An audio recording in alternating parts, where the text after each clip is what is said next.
Tu te lèves chaque matin avec une lourdeur dans le cœur, te demandant si tout cet effort vaut vraiment la peine. Tu fais de ton mieux, mais il semble que tes efforts passent inaperçus. Tu fais face à des douleurs constantes, des traitements sans fin et un corps affaibli. Tu te demandes pourquoi tu dois endurer tout cela. Les disputes, les incompréhensions et les blessures semblent ne jamais s'arrêter. Tu te demandes si ton mariage peut encore être sauvé. À toi qui te plains de ta situation, de ce mariage pour lequel Dieu t'a dit que la restauration arrive bientôt. Et pourtant, tu ne vois rien. Tu jeûnes, tu pries, tu espères que cet époux qui t'a quitté et t'a laissé avec les enfants revienne. Mais jusqu'à présent, aucun signe. Avant de conclure que Dieu se désintéresse de ta situation, que ton épreuve est la plus lourde de toutes, prends un moment pour réfléchir aux enfants d'Israël dans le désert. Pousse-toi des questions sérieuses. Pendant leurs 40 années d'errance dans le désert, où allaient-ils pour acheter de la nourriture? Dans quelle boutique trouvaient-ils des vêtements pour se changer? Et dans quel magasin se procuraient-ils des sandales pour marcher sur le sable brûlant jour après jour? La Bible nous apprend que Dieu pourvut à tous leurs besoins.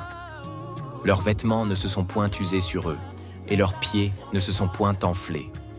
Deutéronome 8.4.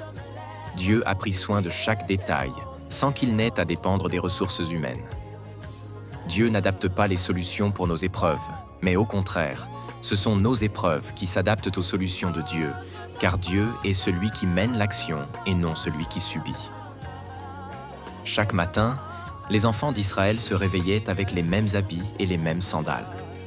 C'est ici la révélation que je t'apporte.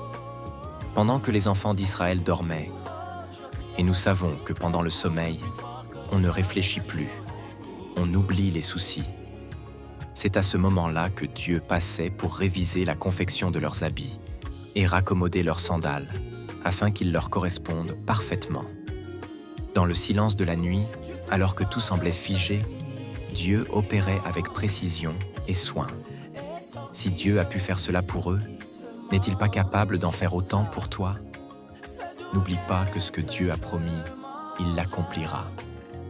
Dieu n'est pas un homme pour mentir, ni un fils d'homme pour se repentir. Nombre 23:19. Ce qu'il t'a promis, même si cela tarde, cela se réalisera. Sa fidélité est éternelle et son amour ne faillit jamais. Peut-être penses-tu que ta situation est plus difficile que celle des autres, mais Dieu te rappelle qu'il est le même, hier, aujourd'hui et éternellement. Hébreux 13:8. Ce même Dieu qui a miraculeusement pourvu aux enfants d'Israël est avec toi dans cette épreuve. Il voit tes larmes, il entend tes prières et il connaît le poids que tu portes. Et bien qu'il ne réponde pas toujours de la manière ou au moment que nous souhaitons, sa promesse demeure. Alors, ne désespère pas. Confie-toi en l'Éternel de tout ton cœur et ne t'appuie pas sur ta propre intelligence. Proverbe 3:5. Dieu travaille en coulisses et il te prépare pour quelque chose de plus grand, quelque chose de merveilleux. Le désert ne dure pas toujours et chaque étape est une préparation pour la terre promise. Aujourd'hui, au lieu de douter, fais-lui confiance. Celui qui a commencé en toi cette bonne œuvre la rendra parfaite. Philippiens 1:6. Il ne t'abandonnera pas, car il est le Dieu qui pourvoit, le Dieu qui restaure, le Dieu qui transforme même les déserts les plus arides en oasis de vie. Amen.